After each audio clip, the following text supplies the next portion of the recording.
Okay, do you want me to get started, Sin? I think that's great. Okay, awesome. Well, thank you guys so much for being here. Like I said, I know Zoom fatigue is real. And if you're here, I'm just going to trust that, you're not really checking your email while you're listening. You're actually here with us and you're, disseminating the information, thinking about what you could put into action that will really make a difference for you. And in the exchange, we really like to share information and learn from one another. So this isn't like most of the seminars, courses, or calls I do. This is a discussion. So some of you, Kayla, are really awesome at participating, and I appreciate you. I look at the list, I'm like, yes, I have some people who will talk before the call, but you also don't have to, right? So if you just want to sit back and learn, that's totally fine. And just one more reminder, I always pack way too much information into these, so you can have the slides after, and you can also have the recording. So we will just jump in. I really quickly want to touch on what we covered in part 1 and part 2. And you guys can also have the recordings and the slides for these sessions if one of these things really intrigues you. And I would recommend it because the first two, we're building on them, right? So the 3-part series is all about creating the most effective marketing plan. And in the first session, we covered identifying and surveying your ideal clients, tracking lead sources, conversion rates, determining your ideal customer segments, tracking your advertising and marketing expenses. And then in the second session, we talked about how customers are finding you, your competitive environment, ROI, CPC, CPL, conversion rate, average sales per customer, lifetime customer value, purchase frequency, customer retention, and marketing budget. So don't worry if any of that sounds complicated or like a lot of work.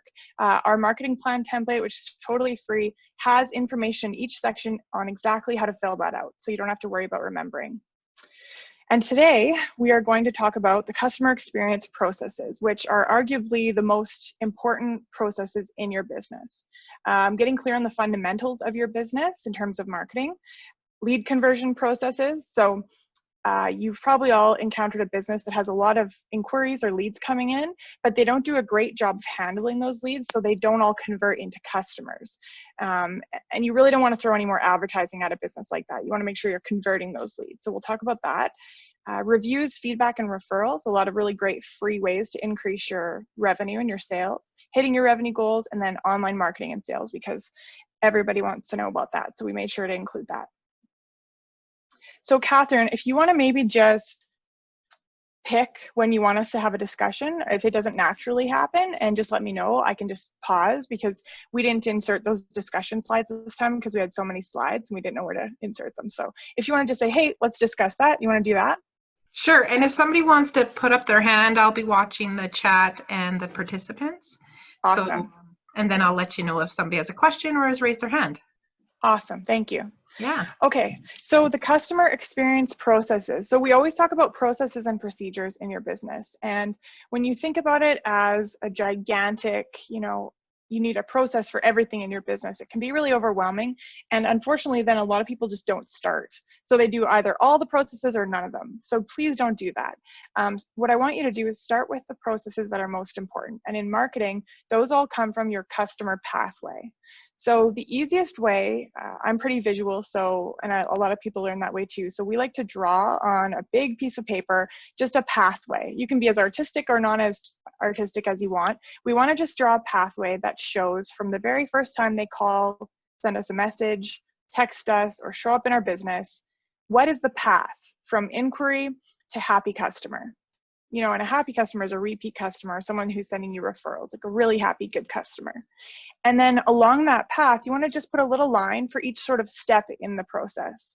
So if the first one is they inquire, you might have a couple different processes there. If it's a Facebook inquiry, how is it handled? Is that automated? If it's a Google business inquiry, how is that handled? Just so that there's no question of how you want your team to handle the inquiries. Because a lot of money gets thrown at advertising and marketing when in fact they just need to improve their lead conversion process. And that's really a shame, because you don't want to be getting a whole bunch of people coming to try you out and then have them not become customers.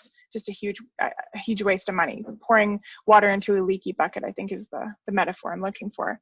So we want to look at each process individually, one at a time, and that's very important that as you sort of take in all this information that you remember, just do one thing at a time. This is all doable. Just do one thing at a time.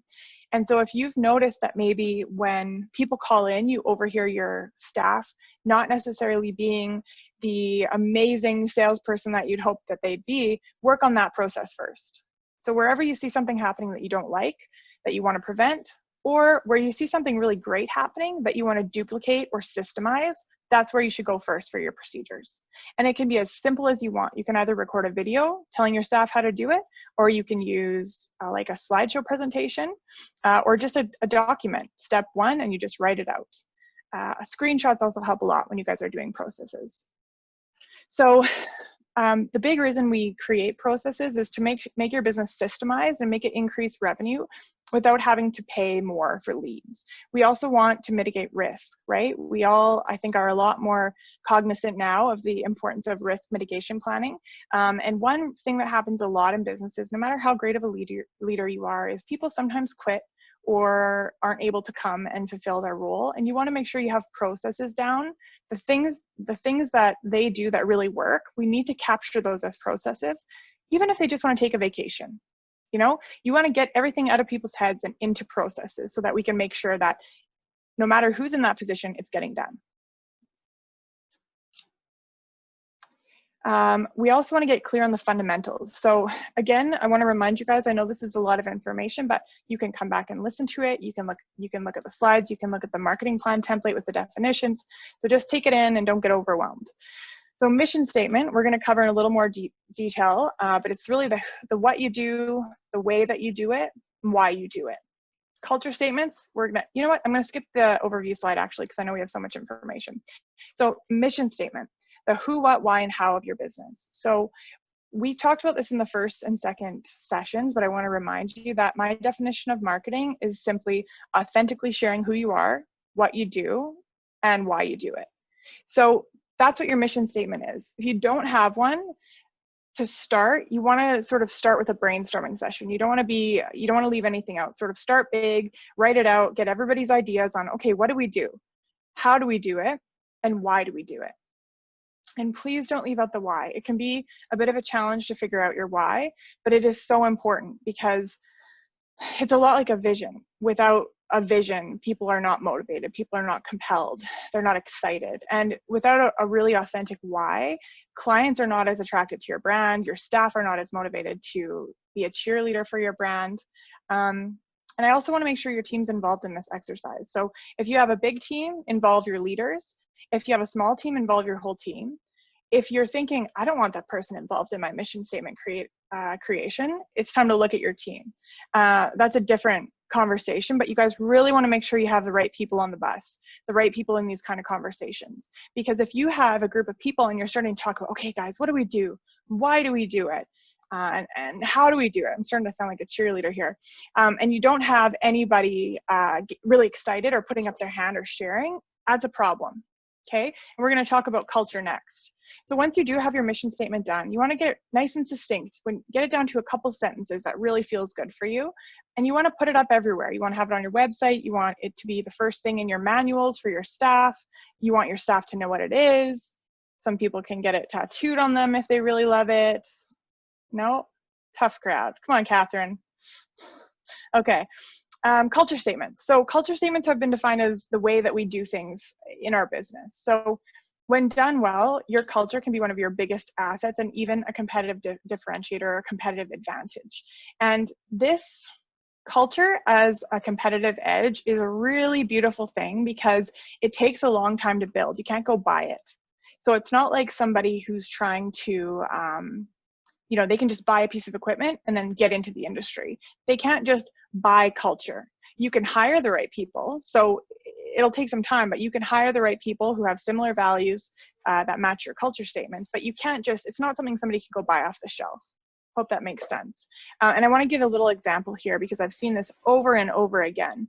One of my favorite clients, longtime client, when I first met them, they basically were like, I have no idea what I'm doing. I need your help. And when we kind of looked at their numbers and sort of the health of their business, it was really good. And I sort of laughed because I said, I can help you, we can make this better, but you're doing something right, and they didn't know what it was. But when I met the team, they were all incredible human beings. They all shared the exact same values, and writing out the culture statements was super simple for them because they all believed the same thing about how they treat people, about the way that they do business, and what's important to them. So you want to get your team involved in this too. And again, a word of caution, you want to make sure that your team is stoked to do this. Like, they're excited, they're raising their hand, they're like, ooh, this is one of our culture statements. If they're not, you might have the wrong people on the bus, or maybe you need to look at your leadership. Because if people aren't sharing with you as a leader, I would urge you to ask yourself, what behavior have I displayed in the past that has discouraged people from sharing? So maybe if you're somebody like, my dad does this sometimes. So he just says no right away. And then maybe he thinks about it and changes his mind later. But you don't really want to share a lot openly with people if they just say no right away. Or if they always shut down your ideas. So you really want to think about that. And any behavior you're getting from your staff, look at how you can do better, okay? So when you're writing out your culture statements, I always say 5 to 10 statements is good. I have seen people do it well in 3. But you want to really answer the following questions. How do you guys act? How do you treat others? And how do you make decisions in your business?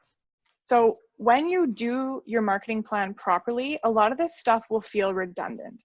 You might find yourself as you're going through the template asking, didn't we already talk about this? I promise you we didn't repeat any sections, but it will feel redundant because we want your branding to be consistent, right? So it will start to feel like we've already talked about this, or I think I already wrote this in a different part of the plan. But that's a good sign because we really want your brand to be authentic and consistent. Kelly, we have a question. Yeah, please go ahead. So Bronwyn asked, are culture statements the same as core values? That's up for debate, but yes, very similar, definitely, in my opinion. Thanks, Bronwyn. Strategic objectives. So this is just a fancy way of saying goals. And if you guys have done strategic planning, you'll have very clear strategic objectives. And some of those we can achieve using your marketing plan. So in your marketing plan, when you set your strategic objectives or your goals for the marketing plan, do that at the beginning, because I really feel like doing any sort of marketing or advertising without goals is a huge waste of time. It's kind of like playing hockey without a net. Like, you have no idea how to score. So make sure that before you start marketing, or especially spending money, at the beginning of your plan, you write out your goals for the marketing plan. And they should be things that you can achieve through marketing. So you may not be able to hit a net profit goal with marketing, but you can hit a sales goal. You can hit gross profit goals. For example, if you were to market something that was higher margin than other products. You can increase your brand awareness. You could even hire new employees using your marketing plan. So I've seen this done really well in a couple businesses. One company that I work with hired 14 people, and they all stayed in a year. And it was through marketing only and no paid marketing. So it's just a conversation that you have. You know, if you make it a goal of your marketing plan to attract new talent, then that's what you talk about in your marketing. And you make sure that it's consistent with your culture or your core values. And thank you so much for asking that, by the way, Bronwyn. Sometimes there's different terms for things, and I want to make sure we're really clear. And so if you want to hire new employees, or you want to find good employees, or you want to find people that are a good fit, you can just make that a goal, and then you can just talk about that in your marketing, and magically you will start getting a lot more good applications. Your brand. So when we talk about your brand, I really want you to associate brand and culture. So if somebody comes into your business and they experience anybody from your team, it should feel the same as what your brand looks like online. So if they have gone to your website, they see you on social media, and they come into, let's say, your showroom, or they call you on the phone, it should feel the same. Your brand should be authentic. Your brand should be consistent. If you guys say that you treat people with kindness, everyone should be kind. If you say that, some people make like a timeliness promise, so we always get back to you within an hour, something like that. You just want to make sure that your brand is consistent across all platforms, across all communication. And ideally, if you ask one of your staff what it's like to work there, they say similar things. And that's really a true test of if you're doing it right. If you were to see one of your staff in a social setting and they were talking about your company and how much they love to work there, and it was consistent with your brand, you're doing it right. Hope that makes sense. So your brand is everything, any possible experience or touch point that anyone could have with you. And it should feel the same across any of those different touch points. unique selling proposition. So I want to caution you not to try to win on price. I've never seen this done successfully and sustainably. Instead, we want you to find a unique selling proposition that differentiates you from your competition and really satisfies your ideal client's needs and fits with your brand, that is not price. So in one of the first sessions, we talked about doing our ideal client surveys. And that was just, we looked through our client database and we picked our top 10% and then we surveyed them. And we found out, actually, some people actually know this much stuff about their clients without surveying them, but we found out their age, their preferences, why they choose us, what social platforms they use, what keeps them coming back to us, whether or not they'd recommend us, and we asked why. So in all these surveys and all these questions, we're finding out from them what really matters to them about us and why they use us. And we want to take the things that our ideal clients say and measure ourselves against our competitors on them. So if your ideal clients value, and most people will, in most businesses, you know, almost 100% of people are looking at online reviews nowadays before choosing where to spend their money. So they're most likely, one of your characteristics that matter to your clients will be SEO, or search engine optimization. You would take that characteristic. We have a chart in your marketing plan template. It's not going to be on the slides today. We tried to trim them up a bit, but there's a spreadsheet or a table in the marketing plan template that basically has you and your competitors in the first column. And then the heading of each next column is a characteristic that matters to your clients. And then you're going to rate you and your competitors on each characteristic. I wish I had a picture now because that sounds maybe a little confusing. Is that clear?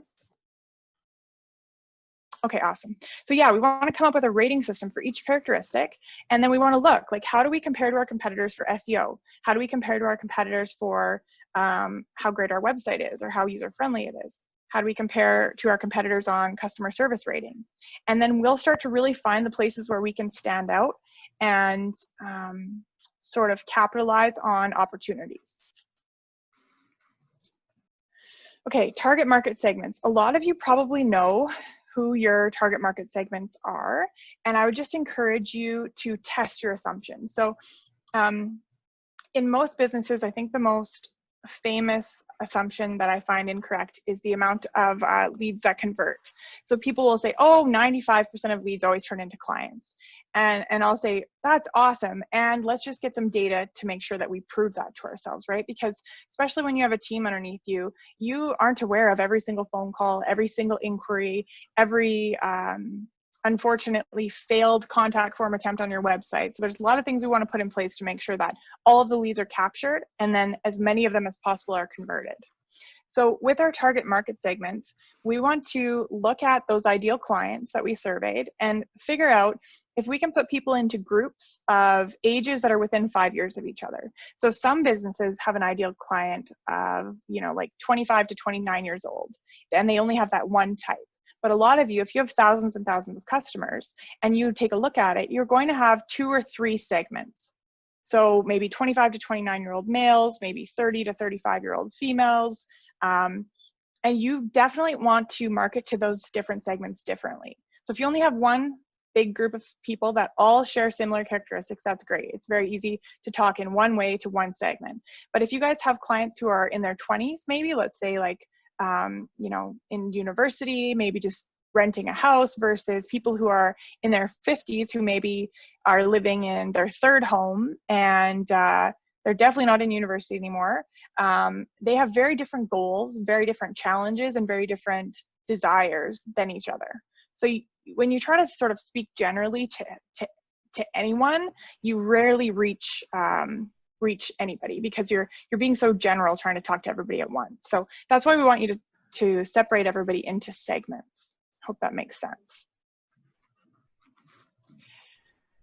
You're going to stop me if you want to discuss, right, Catherine? I did. Well, I just threw a question out there so people could remember what you just went over. But if we could throw it out to the roundtable discussion here, I'm curious who on this chat has implemented these fundamentals and how did that impact you? Or if you didn't take the time to implement them, how did that impact you, positive or negative?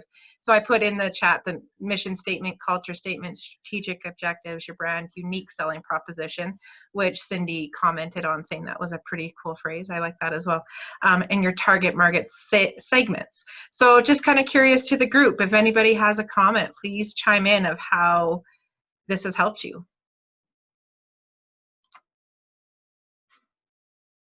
Come on, Kayla. So quiet.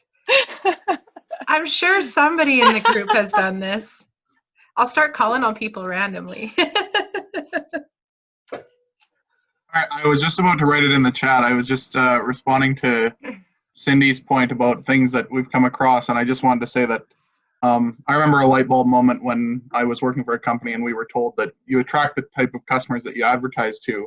And he was calling us on the fact that our advertisement was all about price, price, price, but that's not what our product was all about. It was about quality, quality. So we were never going to be the cheapest, but that's the type of customers that were coming to us. They were expecting that, okay, you better be the cheapest. Such a great point. Or else I'm going elsewhere. And we realized, times. like, oh my God, that's absolutely true. We're not even trying to be the cheapest, but that's what we're marketing. So I just thought I'd mention that.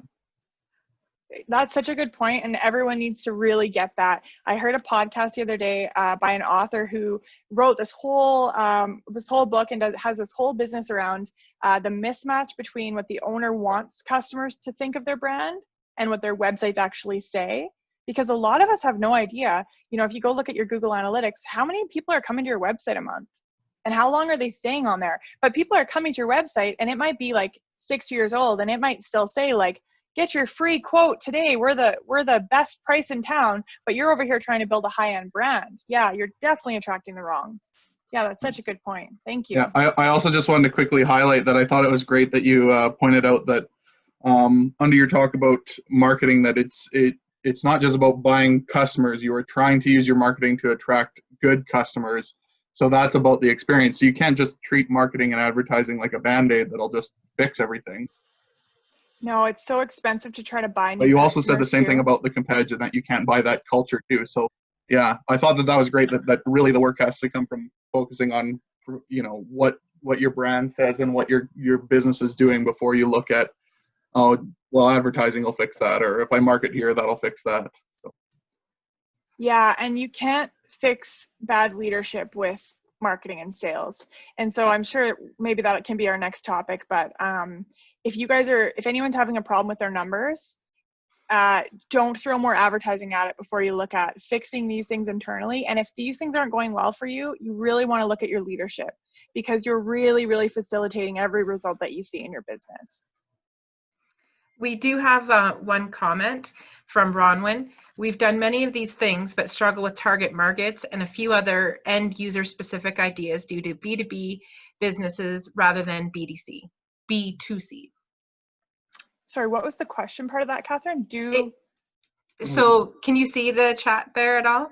I don't know if that helps. Just looking at my slides. So it's a comment. We've done many of these things, but struggle with target markets and a few other end user specific ideas due to our B2B, business to business, businesses rather than B2C. Oh yeah. Okay. Got it. Okay, Bronwyn, that's such a great point, because a lot of people will definitely be business to business rather than business to consumer on the call. So thank you. Couldn't have paid you to be a better question asker. So thank you. So a lot of people think that because their end users or their clients actually are like a project manager or an office manager or an administrative assistant, like whoever they are, they're not actually a consumer. They work for a company or a business. They think that they can't determine their age, their hobbies, their preferences, what they like about you, etc.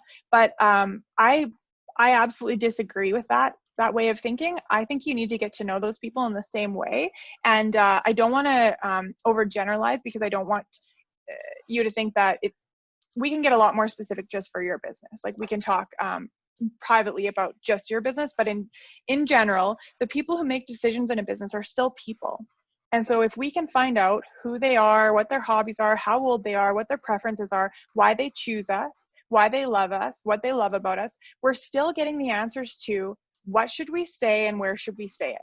Because those people are on certain social media platforms, they're Googling to find, you know, the best solution to their problems, and there are certain things they like about us as people. So it's actually the same thing, and it's hard for a lot of people to get because they kind of think of the business as the customer, but it's actually a human person who's making those decisions. So we do the same thing. Definitely change the wording and things like that. And you want to be careful before you send surveys to anybody. You want to make sure that it's going to be in a way that your clients welcome. For example, with our one-on-one clients, we probably wouldn't just send them like a 30-question survey without me saying, hey guys, just want to let you know we really value your opinion. You're going to be getting a survey. I would really appreciate it if you did it. You know your customers best, so you know how to do it best. You might want to even do phone calls. But yeah, I hope that helps. They are still people, so we're going to treat them as people when we gather this information. Catherine, I'm trying so hard not to talk as much as I usually do. Oh, you're doing great. Okay. I think you're awesome. I think, yeah, we can probably go on. Okay, great. Thanks. So yeah, thank you. Thank you, Bronwyn. So, and thank you, Mitch. So reviews, feedback, and referrals. So these three questions or these three things can be awesome, especially because they're free, or they should be free. Don't pay for reviews, guys. But they can also be done really badly. So I just wanted to talk about these three things. So the first thing you want to remember, you never, ever want to ask somebody for a referral or a review unless you're doing an exceptional job. So the number one thing before you start to pay for advertising or marketing, or you start to get really busy on social media, you want to make sure that when customers come, they're getting a really great product, service, and experience. Product or service and experience. Because if, for example, let's say we do this call, let's say I was charging you guys for this call, and it was not good. The information wasn't that great. It was confusing. I was like not engaging. And then I got to the end and I was like, can you leave us a Google review? Thanks. And then I hung up. Nobody would leave a review. Actually, people might leave a bad review, right? So you really want to look at that customer experience first and make sure, especially in bigger companies, if the marketing department is separate from the people who do the customer service, you need to make sure that the people doing the customer service know what you're saying in your marketing, and the marketing people know what the customer experience is like.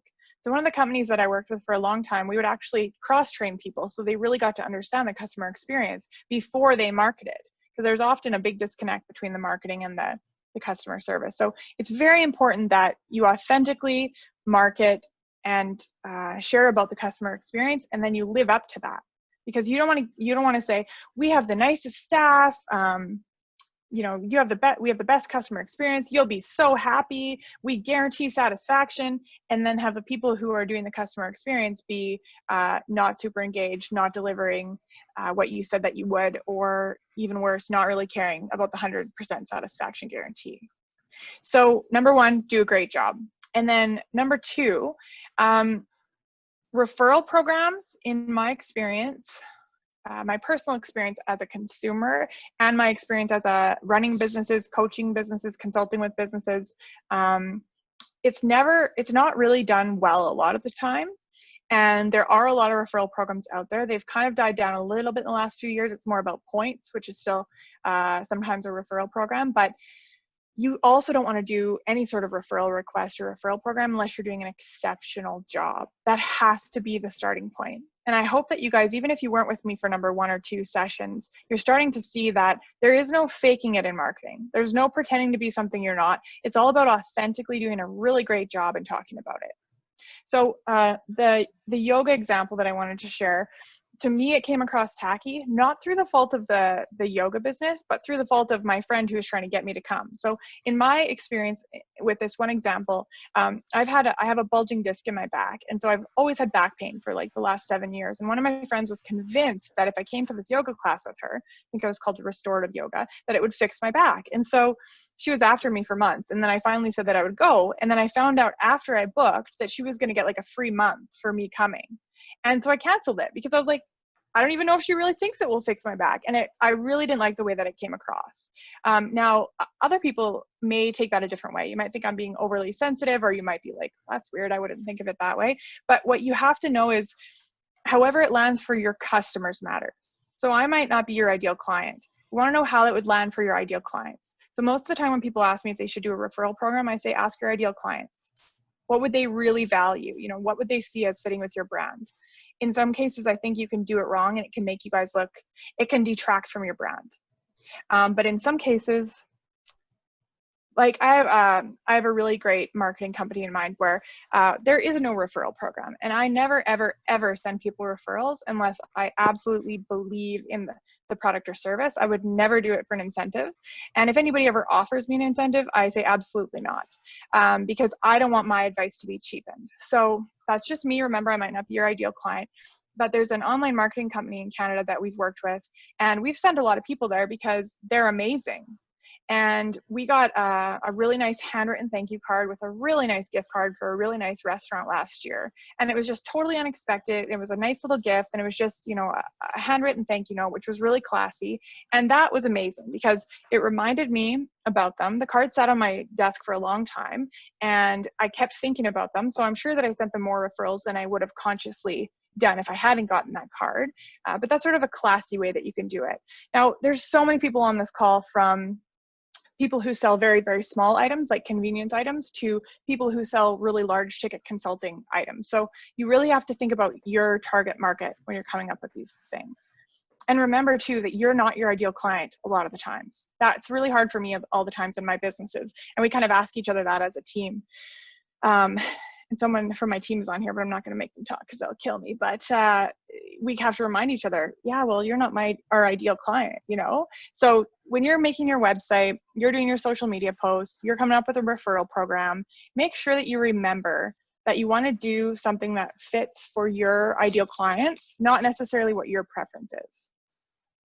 Okay. And then the other thing I want to make sure that you guys know is a lot of my clients who finally start to get Google reviews, which we're going to talk about now, when you start like the referral programs or the referral flow and the Google review flow, you're going to get a lot more leads, and you have to be ready to handle those. So I've got a lot of clients who are like, turn it off. Like, we have enough new clients. You can't turn off those good Google reviews. So you want to make sure that you're ready for that.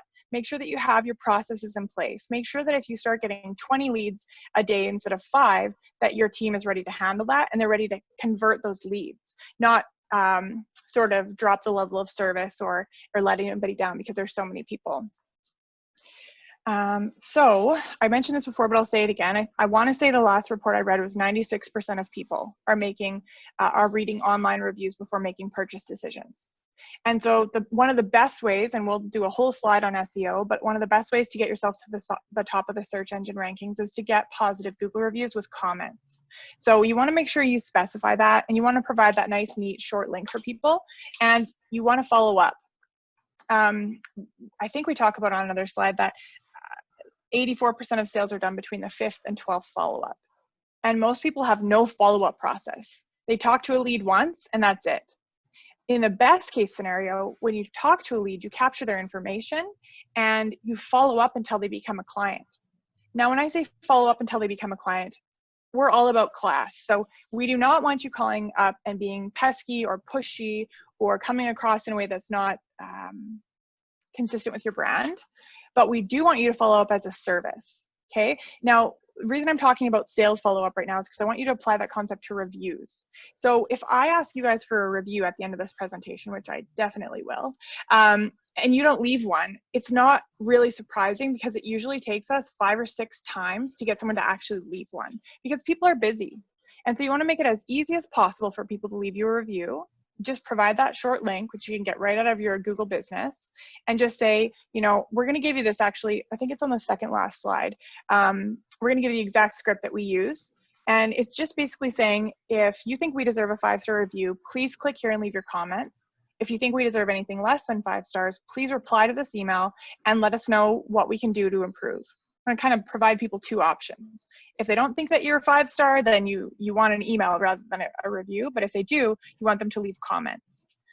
And the comments are just for, at least in the last report I read, the sort of the search bots that determine what ranking you get don't count comments or don't count reviews without comments. So I'm sure that that's still true. So it's really important to get comments on there, not just for the search bots, but also for people who are looking, because people want to read about what other people have said about you.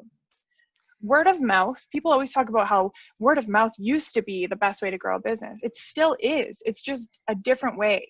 Do you know what I mean? It's a more scalable type of word of mouth. So people, if they talk about your business to their neighbor, that's just one person. But if they talk about your business on a Google review, thousands and thousands of people are going to read that. So it's still word of mouth. You have to remember that. And your business is still built on the customer experience. So you have to remember that's number one is having an amazing experience for them. Because you don't want to ask for reviews, referrals, if you did a bad job.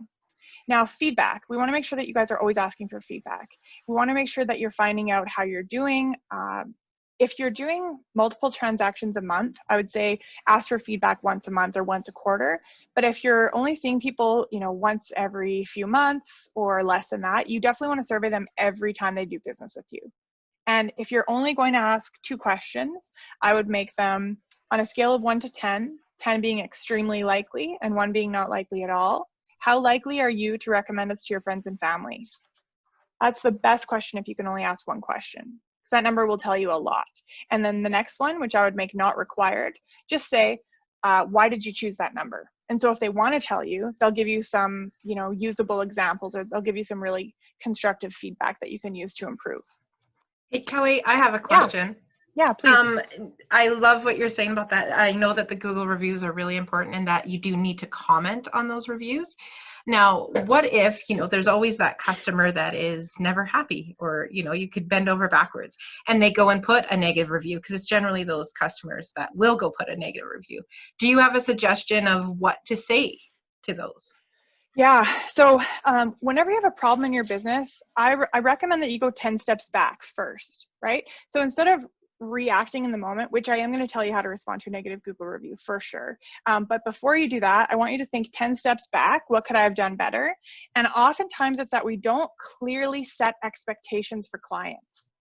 And the thing is, as human beings, when we don't get a very clear set of expectations, like here's what to expect from me, here's what we expect from you, we automatically make up our own expectations. We make up something relative to something else that we know. So we might think, well, it should take them 2 days to get back to me. But if you don't tell them it will take us 3 days to get back to you, then they're going to hold you to their expectations. And you don't even know what their expectations are. So that's usually a common problem that ends up in people being unhappy with your business, is unclear expectations. And I want to say in the high 80-something% of people aren't coming back to your business because of unmet expectations. And the worst thing is that you don't know what their expectations are. So I find the best way is to give clear expectations, rather than try to ask every single client and then meet their varying expectations. Just give them expectations. So that's the number 1 thing. Go 10 steps back. How could I have been better at clarifying expectations so I didn't get somebody who's unhappy? But in the moment, if somebody leaves you a bad review, I would do my best to find out who that person was. If you recognize the name or the email address or the account, you can just go into your database and find them, find the history, find out what happened, talk to the employee who's involved, and then wholeheartedly apologize and leave your name and phone number as the owner and let them know to call you. Because they never call, first of all, so you usually won't have to even deal with that. But this is also an example for you to really show your brand to people. And a lot of times when you don't have a bad review, some people think your reviews aren't real, or you just haven't had that chance to really show up as who you guys are. And so when you get a bad review, I think it's an exciting opportunity to really be classy, professional, apologetic, and just right there. I'm so sorry about your experience. My name is Kelly. I'm the owner. I would love to have a conversation with you and make this right. Here's my direct phone number.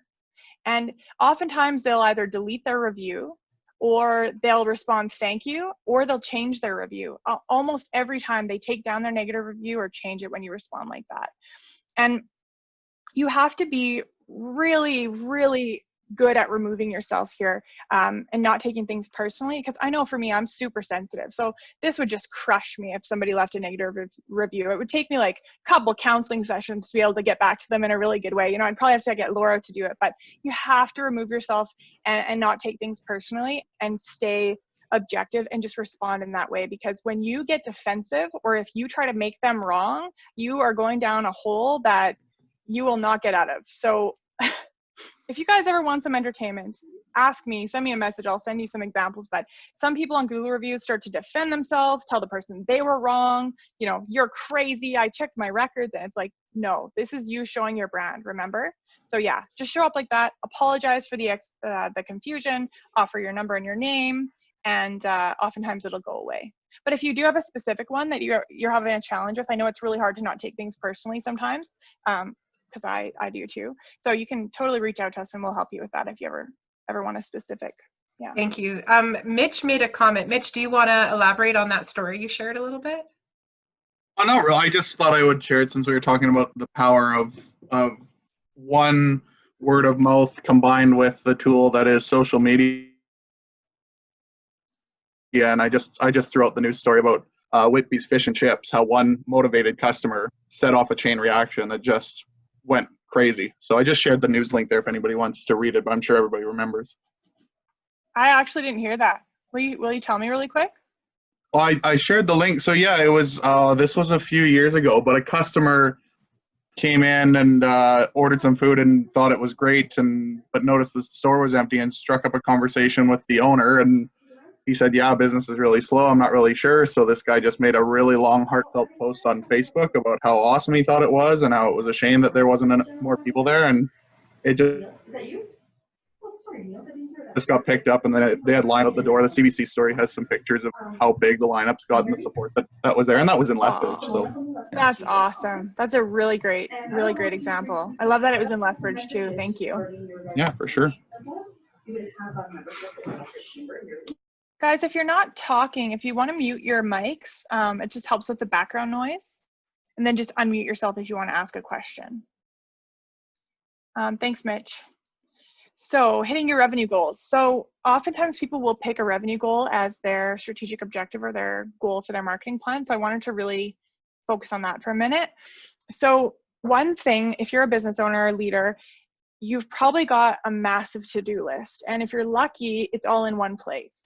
If you're like most people, you've got sticky notes, you've got a notebook, maybe several notebooks, you've got your email inbox, your text inbox, your calendar. So you've got all these different places with things to do. And if you can just get them all into one place and apply the Pareto principle, you'll find that 20% of those activities are going to generate 80% of your results. So just taking that list, you know, once a month, once a week, once a day, whatever is going to work for you. One really great example that I've seen is an office manager who works for an entrepreneur that owns several businesses. She writes everything that he tells her to do on a whiteboard, and then they review it together every week, and they circle the top 20%, just so that he can remember all the things he's asked her to do, and she can really clearly understand priorities. So you can do this with your own to-do list or your people's to-do list, but this I have found to be one of the best tips ever for leaders. When you want to hit your revenue goals, you want your marketing to work. If you've got a gigantic to-do list, just discipline yourself to look at it and pick the top 20%. You know which 20% are going to generate 80% of your results, and start with those. Oh, one other thing with that. So when you do those 20%, you will often find that those other to-do items are taken care of or are unnecessary when you finally review them later. So with marketing and hitting your revenue goals, it's really important to get clear on roles and goals. So you have to make sure everybody involved in marketing knows their job, like what is their responsibility, what exactly will they be doing, when will they be doing it, and then how will you follow up and make sure that they do it and hit their goals. So execution trumps everything. Like you can learn, you can read, you can go to a seminar and have your mind changed forever, but if you don't take action, if you don't execute, nothing will change. So you need to make sure that when you commit to, okay, let's say Bronwyn is the marketing manager and she's going to be doing Facebook posts and analytics. So every day she's going to post on Facebook and respond to comments and messages, and every month she's going to analyze the insights and share them with me. That goes in my calendar and in Bronwyn's calendar. And then you have to make sure that when it comes up in the calendar, you actually do it.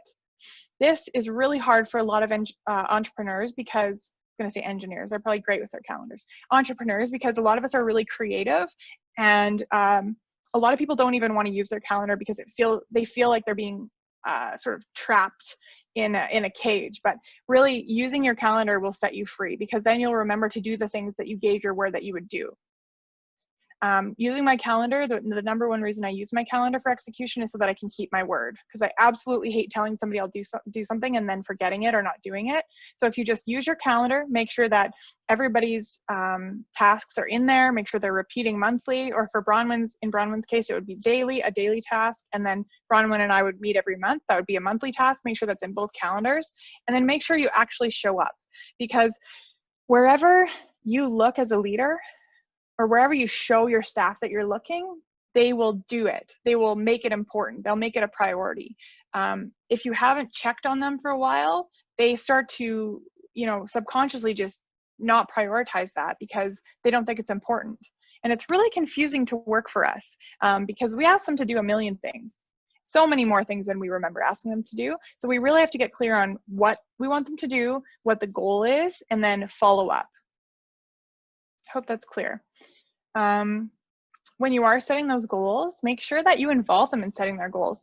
So I'm sorry, Bronwyn, I'm going to keep picking on you. You have a cool name and it's stuck in my head. So if I was working with you, I would say, okay, Bronwyn, let's talk about where we're at currently and what you think the goals should be. And if Bronwyn sets her own goals, they're going to be really well informed because she's the one doing social media, and she's going to set a really great goal that would be a stretch for her, but something that she thinks she can do. And if I say, great idea, Bronwyn, that's your goal, we have created so much buy-in because she created that goal. And she's so much more likely to hit that goal, to be excited about that goal, than if you were to say, Bronwyn, here's your goal, make sure you do this. Can you picture sort of how that would feel for an employee from the two sides? If they set their own goal with you, or at least are involved in setting it, they're feeling so much more important, significant, and bought in because they helped to create it. But if you just tell them their goal, it's like night and day. So then you just want to make sure, like I said, put it in the calendar, make sure you repeat it monthly if that's what it is, monthly, and then follow up, follow up, follow up. So wherever you're looking, or wherever they know that you're looking, they will make a priority. Your website. So we're going to talk about online marketing now for the remainder of the call. And I think this is usually where a lot of people want to ask questions. So hopefully we'll get a lot more. Catherine, you want me to stop at 1:15 or go to 1:30? I think I think 1:15 probably, but okay. I mean, if people start dropping off, then I will know that they have other things they need to do. So okay, I'll aim to finish by 1:15 so we can just do questions after that if people want to stick around. Sure. Okay, great. Yeah. Okay, so your website. So we want you to think about Tim Hachikowski, actually, one of my favorite humans. I haven't seen him in a long time, but he said this to me once, and I thought it was a brilliant way to talk about a website. So he said, think about your website as a showroom or a reception area. When people walk into your business, you don't want them to be confused about where to go. You don't want them to be like, well, how do I pick stuff? How do I pay for stuff? You want your website to be very simple, clear, and obvious for people where to go, what action to take. So for a company who provide quotes, I would say if you want them to request online quotes, for example, make sure that every page on your website has a very clear, very attractive box somewhere on the screen that's easy for people to see that says, request a free quote. If that's the action you most want people to take. And Mitch was saying earlier about the mismatch between talking about price, but actually not building your brand on price. This is very important with your website. A lot of us forget about our websites. You make your website and then you forget about it. But this is something that should be put into your online check procedure every month. So I don't think we have that in this presentation, but one of the things that we implement in our businesses and with the clients we work with is a monthly online check. And usually somebody like Bronwyn, marketing coordinator, or one of the office administrators or executive assistant or admin assistant would do this for you, but they need to go through your website and make sure that it matches your marketing plan. Make sure that the goals of your marketing plan are happening through your website. Make sure that it's easy for people to do what you want them to do on your website, and make sure it's clearly communicating, your differentiator or what the benefit is to your clients. And again, I want you to remember, the way that you think isn't necessarily the way that your ideal clients think. If you are your ideal client, that is amazing. Like, that is so lucky, but you're probably not. So you want to make sure that you think like your ideal clients when you're designing things, including your website. And don't be afraid to involve your favorite clients. Buy them a nice dinner, you know, grab a bottle of wine, sit 6 feet away and do a focus group, or do it over Zoom, and get their feedback on the website. Just make sure that you don't do too small of a sample size when you do things like that, because if we just take one person's opinion, it's definitely not representative of the whole. You know, you need to take a big enough sample size to make sure you get good information. And then, I can't believe I still have to say this, but I'm going to say it because if I didn't, it would be a huge miss. It has to be mobile friendly. Almost 100% of people are looking at your website on their phones. It has to be mobile friendly. Like, this is not even an option. Web designers should always be doing this. I'm sure that they are, but that's just something you want to check. And the other thing you want to check is, what does it look like on your phone? Because sometimes they make it mobile friendly, but it doesn't necessarily look the way you want it to, because on your phone, it shows up a lot differently than it looks on a computer. So as the business owner, leader, the person who's deciding what they want their clients to see, check out your website on your phone every time you do an update. SEO. So this is super important. It's free, and it's something that you should be definitely dedicating your time to, unless you have a very, very unique business and your ideal customers are not searching on the internet for you. So your Google listing, we're going to talk about that specifically on the next slide. But if you haven't claimed your Google listing, your Google map, your Google business, you have to claim that and control it. You can run it just like another social media platform. You want to make sure that it's updated. We're going to get into those details. Just let me put that on hold for 1 sec. So Google listing, we're going to talk about that more in a second. And then give people what they want. So Google is doing its very best to give people who are searching on it what they want. So if people search for something and your website comes up and they go to your website and they leave quickly, it's called bouncing. So your bounce rate would be high if people left your website quickly. That indicates to Google that your website was not a good answer to the searcher's question. Does that make sense? So you want to be the right answer for your searcher's questions. That's the kind of information you want to put on your website. And the beautiful thing is, Google works just the way that I've been teaching you to do marketing. They authentically want to give people what they want.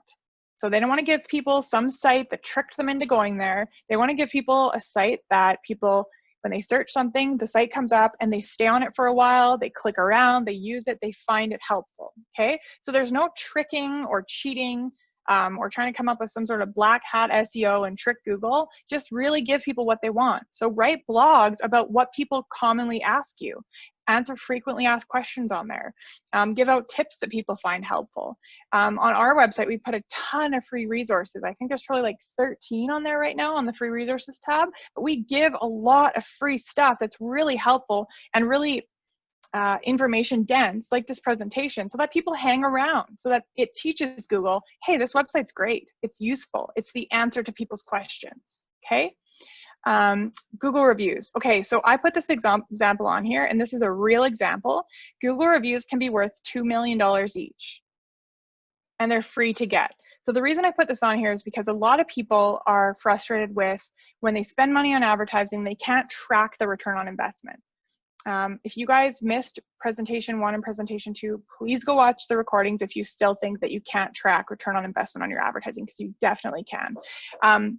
But this client that I'm thinking of, the leads they got were worth $2 million each. So that's a really high, great example. And in your case, each lead might be worth a lot less, but it's still free. It's still almost 100% of people are reading online reviews before they make decisions, and they're free to get, other than the marketing person's time or your time, whoever's asking for the reviews. So I really, really, really, if any of you don't have a lot of great Google reviews with comments, you have a huge opportunity there. If that's the only thing you take from today, you will make so much more money if that's all you do. Like, if that's the one thing. If you're super overwhelmed, just go get more Google reviews, sign off now. That's one thing that will just make it so worth your time, okay? And then don't panic if you get a bad review. So we talked about how to respond, only respond once, and then make sure that you show who you are. Be that authentic, consistent, professional, kind, really wonderful brand. And if you can't write that, get somebody else on your team to write it, because you definitely don't want to get defensive or take it personally. And the other thing I want to mention about the bad review is It's a lot easier if you think of someone else's business instead of your own. So picture the last time you saw a bad review on somebody's business and you read that bad review. You might have even clicked on the user and then went to see what their other reviews were. And oftentimes you'll find that they've only got a few reviews and they're all horrible. And the person is maybe like just a little bit either not 100% totally with it, or they're a little bit confused, or they're just angry and mean. And so you'll see that, right? So a lot of people do that. When they see a bad review, they do a little bit more investigating, or they kind of see like, whoa, this person's being a little bit unreasonable or irrational. So just remember to be who you are, just authentically respond that one time, be super professional, apologize, and then provide your contact information to show that you really want to make it right. Website, we're going to, okay, social media. So we already talked about surveying ideal clients in one of the past sessions. You really, really, really want to find out what platforms are they on and what do they love about you? Why do they do business with you? Because that's what you should talk about. That's what you should say, and that's where you should say it. Hope that's really clear because it's very important. Where are your ideal clients spending their time and what's important to them about you? That's what you talk about, and that's where you talk about it. Okay, 7 ways to optimize your Google listing. So I think Lane and I also did a podcast on this. If you guys want to search for it, it's the Better Business Can Be Better podcast.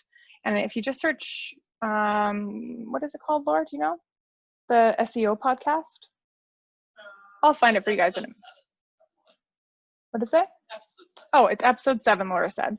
So the Business Can Be Better podcast, episode 7. We have a whole podcast where I have Lane Anderson talking about optimizing your Google listing and increasing your SEO. So if you guys want to check that out.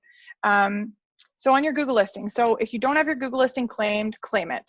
They're still doing old school claiming where they mail a postcard to the business, or in some cases they're doing a different way of claiming, but I think that's only if you don't have a mailing address at your physical business.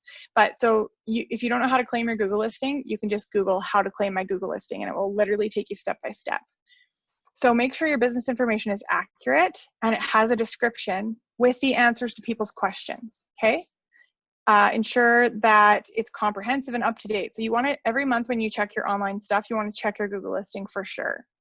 You also want to make sure that you have a lot of great pictures on there. So if you haven't done much with it, it might even just have the default photos, which are like old pictures of the outside of your building. So you want to put on pictures of your products and services, your happy customers, some social media content, like pictures with words on them.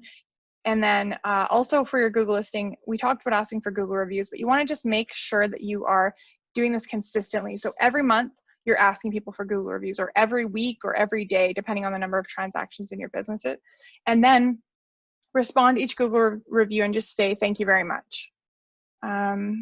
Post on your Google business listing, just like you do on other social media. You want to put your best stuff on there because Google wants people to stay on Google. So in terms of using social media to increase your SEO, they're really prioritizing their own Google listing, their own platform. Make sure that you speak. You can speak directly to your customers through the Google My Business messages. There's a nice little app that you can put on your phone for Google Business. Looks like a blue little storefront.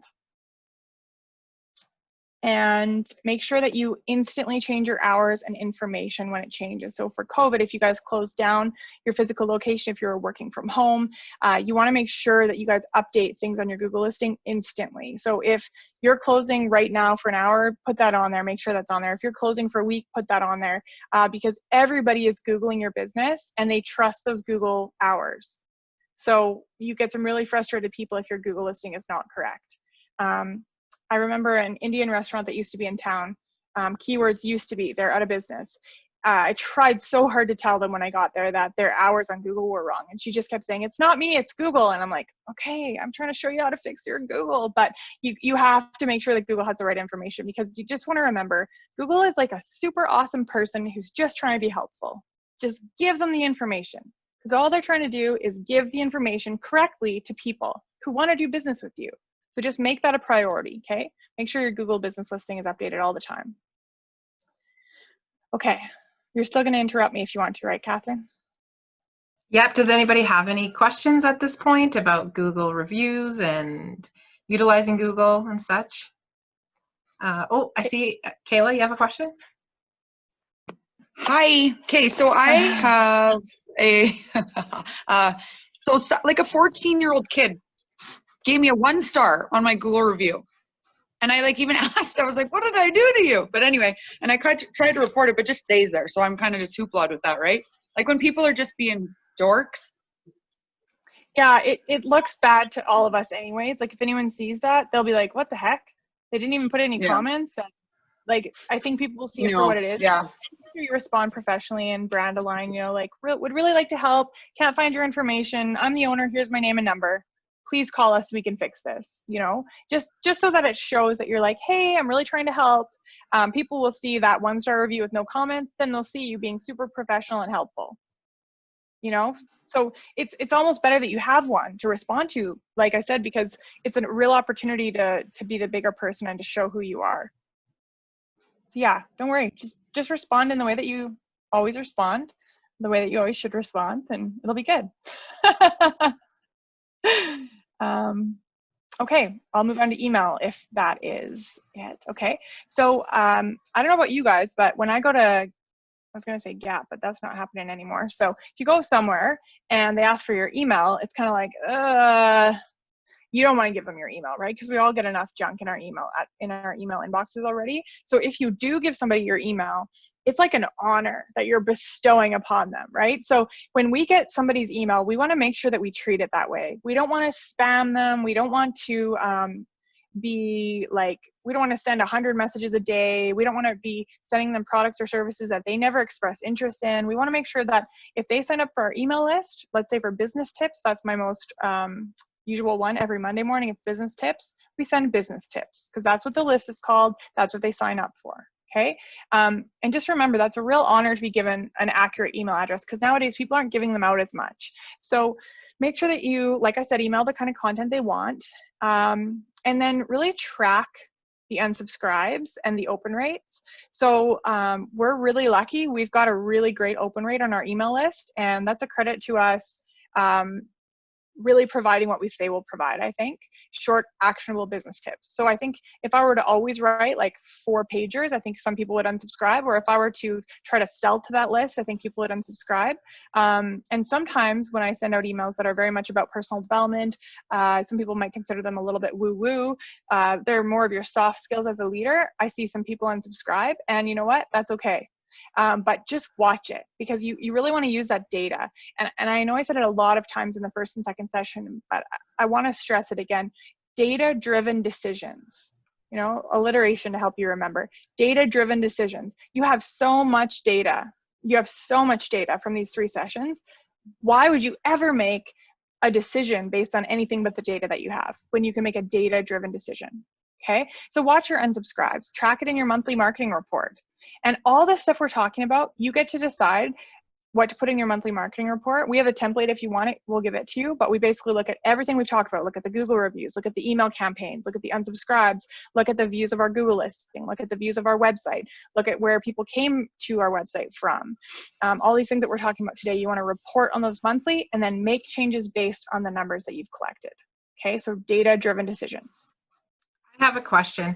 Yeah. With the email, what would you think is a good frequency of sending? Or anybody in the room, has anybody found people complaining about emails coming out too frequently or not enough? Like, what's the magic number? Do you have a suggestion? Me or everybody? Anybody, you or and I'm just curious what other people have found and what you recommend, Kelly. Kayla has something. Sorry. I'm gonna pick on Kelly Ray. So I love her emails. I get an email from her once a week. I know it's coming. The one week she didn't send it out and I was on her. Do you remember I called you? I'm like, what's happening? Why am I not on your list? Yes. So because, and then awesome. So now, right? Well, I expect that email on Monday. I look forward to it. I expect it. I appreciate them. I use them. I print them out. I have a binder of all her emails, of all those Monday things. It's, right? So if you can give good quality info to your clients, they're expecting it, and then they're gonna appreciate it and use the info. So yeah, that I really appreciate you saying that. I don't think I talk about it very much in my marketing seminars, but keeping your word is such a huge part of being a successful leader and business owner. So if you say you're going to do something, you have to do it. And yeah, she's right. For the first time in 6 years, I skipped a Monday. Actually, I think it's happened a couple times. She didn't bust me one of the other times. But I didn't think anyone would notice. And I was having a really tough week. It was one of the weeks during COVID, and got an email saying, "Did you take me off your list?" And I was like, "Oh my gosh, people read these?" No, we didn't. You'll get one next week, I promise. So that really made me happy, Kayla. But yeah, so for us, we decided on weekly because we just tested and measured, right? So in the beginning, I think we started with monthly, then we started to do it more frequently. We never got any unsubscribes, so we just kept making it more frequent. Then we got to a week, and we just kept it there because we never had any unsubscribes. And then we started testing promotion, so like online courses or things like that. And we'd watch. You just watch how your list behaves. If they unsubscribe, if only one person unsubscribes, a hint, don't go look who it is. You will take it personally. Stay away from that. But yeah, if you see a number of unsubscribes, or you see like 5-10% of your list unsubscribed, don't do that again. And make sure that you're consistent with your brand. So let's say that at, let's use a shoe store for an example. So let's say that you tell your clients, if you give us your email address, you will get daily deals emailed to you. A lot of people probably won't give you their email address because they don't want a daily email. But if they do, they will expect daily deals. So it kind of goes back to that setting expectations. I think if you can be really clear and straightforward about, here's what's going to happen if you sign up to the list, and then you deliver what you say you will and keep your word, I think that it will be effective. And I think that for different target market segments, you're going to have a different tolerance for frequency. That said, if they love you enough, they will not unsubscribe. Like I have some really big, successful business consultant coaches in the world that I subscribe to, and it's super annoying how many emails I get, but I read every one of them because I don't want to miss something that I really need. So I'm not unsubscribing anytime soon, and some of them email me like 3 or 4 times a day. So it really depends on the customer loyalty and how much value you provide. Sorry, there's no one answer to that. No, that's great. Jessica Bermel from First Choice Savings Bank, she said, we try to space ours out and balance them between promotion and informational. Alternate, not space out as a way to reduce unsubscribes. So far, we have high open rates. We also do A/B testing for each email heading, and it has worked really well to increase our open rate. Awesome, Jessica. So much good stuff there I want to unpack. I'm just going to do the A/B testing thing here. Maybe you can jump on camera and chat with us a little bit here, because I think you have a lot to share. The A/B testing, I think, is a really great idea if you can do that. And maybe I'll let Jessica unpack that a little bit. It's a lot simpler than it sounds if you guys want to try it. You don't have to have any fancy software or anything like that. You just want to test one email versus another and see which one works better. But Jess, if you want to, Jessica, if you want to share, go ahead. If not, I can keep going. I can't see her. Yeah, I can't see her either. I just sent her a message. Maybe generally she does, so I'm kind of assuming that she's not able to. Oh, she's on mute on the phone. Okay. Can you hear me Yes. on the phone thing? No, sorry, on the computer? My Zoom's been going in and out. Actually, Jessica, if you don't mind, if you want to just maybe do the chat, because we're getting a super loud echo from your phone. Sorry. Oops. So while she's getting that set up, I'm just going to go over these really quick here. Some of the things you can send out that are pretty successful, things like really personal messages that resonate with your clients. Things like, we miss you, we haven't seen you in a while. Just keep in touch with people, stay top of mind, asking for feedback. So telling people, we really value you as a customer, and if you wouldn't mind doing a short survey, we would really appreciate it. Some people give a gift with that. You get a lot higher response rate to your surveys if you offer a gift. One of the places that I worked with here, I think, gave $5 towards their next purchase, and they had like 70% response rate, which is crazy. So Jessica, if you're ready, can you see the chat there, Catherine? Is she talking? Oh, we got an echo again. Can you hear me now? Yes. Can you hear me now? Okay. Awesome. So we've been using Campaign Monitor for like about a couple months now, and what we do with A/B testing is like it automates it for us, and then what we can do is we just pick what we want to A/B test. Is it 2 emails we want to test? Is it 2 subject lines? Is it 2 pictures? Like there's a lot of variety. For simplicity's sake, we just stick to the the subject line at this moment. And what we do is that we just pick how much of our email list we want to test. So in a recent one, we just picked 4%. And I ran the test for about an hour, but if you want to do a little bit longer, you can certainly do that. We just don't want to miss the windows that our customers or email lists would most open those. And so we'll have it run for an hour. And then after the hour, the winner of the A/B test is determined. And then it just automatically sends out the one that had the more open rates on it, which is and we can choose if it's open rate or click-through rates that we want to segment with. So that's been a really interesting and really fun way, and really exciting. I find it really exciting to like keep refreshing and seeing our email open rate go. So yeah, happy to chat with anyone on that later as well. That's awesome. What was that software called that you used, Jessica? Sorry? What was the software called? Oh, Campaign Monitor. Okay, thank you. Yeah, we use Active Campaign, and I know there's a lot of good ones out there, very different price points. So I really encourage everybody to kind of chat with each other, chat with Jessica, chat with other people before you buy into one. MailChimp's a good one to start with for free if you want to start experimenting. I think you can still have up to 2,000 people on your list for free in there. Okay, so I'm just going to quickly, oh, it's 1:16 and we got to hurry. Okay, so just really quick, if you can automate any part of your marketing activities or your lead nurturing activities, you really want to do that, but don't do it at the expense of your, like, you don't want to lose customers over it. So if there is, when you survey your customers, if they really value having someone who actually answers the phone, you definitely don't want to automate that. And I see that as a big miss in a lot of companies. When you call in, you get an automated thing, you have to press the numbers, etc. Some people will just even hang up. So find out before you decide what to automate, what will be okay for your customers and what won't. And social media, when you do your surveys, you want to make sure that you're on the social media platforms that your ideal customers are on, and you're talking about the things that matter to them. Remember that good old acronym, WIIFM, what's in it for me? That's what your customers are thinking without thinking that on purpose. You know, you want to make sure that you're talking about the benefits that they're going to receive. And then I always just want to mention this for people when we're talking about marketing and sales, because sales doesn't have to feel like sales. Sales is really just serving. So we only have 3 rules for sales. Number 1 is be authentic. Number 2 is have the client's best interest in mind 100% of the time. That means if you're not the right fit, you send them somewhere else.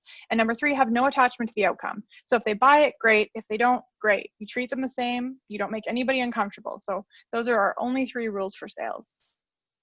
And then here's our Google review request. So you guys can copy this and paste it right into your own email. But we just ask if you guys really enjoyed the seminar, if you could Google TMH Business Coaching and Consulting, leave us a review with comments. We would really appreciate it. And that is it for us. If you guys want to ask questions, chat, we can stay on till 1:30, right, Catherine? We can. Does anybody have any questions, comments, concerns, anything they want to discuss throughout to the group? We'd love to hear it. No, just wanted to say thanks for doing this again, Kelly Ray, and thanks everybody for attending. I've got to jump off, but I enjoyed it as always. Thanks for coming, Mitch. Yeah. I think I did see a question that I missed actually from Chris Broughton. Oh, I think he said he had. I missed it then. He asked if referral groups work, and this one is I want to be really careful about this one because I know a lot of great people that do BNI, and I was in it in the very beginning of my business too, and I think that for some businesses it can work. I think you just really want to make sure that if you guys are in some sort of referral group where the whole purpose is to send each other referrals, you just want to make sure that you're doing it authentically. Same with every type of marketing and sales, you know, be authentic. Don't ever send a referral that you don't believe would be a good fit for somebody. So they can work. Depends on your ideal clients. Yeah. Anyways, thank you guys so much. If there's no other questions, we'll probably jump off. Thank you guys so much for coming. Yes, thank you. Cindy, do you want to say anything before we go? I just, you know what, Kelly Ray, this just gets better and better every time. It's just so wonderful. And it's great to have, you know, it's great to have the information come up. The slides are great. One of these days, we're going to make it mandatory for everybody to show their picture. Yeah. But we understand that, you know, we all learn and we all participate in meetings differently. So, of course, I'm just kidding with the picture. Oh, look at Gary. See, I should have said that sooner. Lovely to see you, pop Gary. up? Lovely. But thank you again. I look forward to the one at the end of June, and then we'll probably take the summer off. But thank you again. I truly appreciate your time and the effort you put into this. Thanks, guys. I appreciate you guys too putting this together, and I appreciate everybody showing up. Thank you so much. Yeah, thank you. Have an awesome day, guys. Take care. Bye, everyone. Bye. And yeah, more works numbers.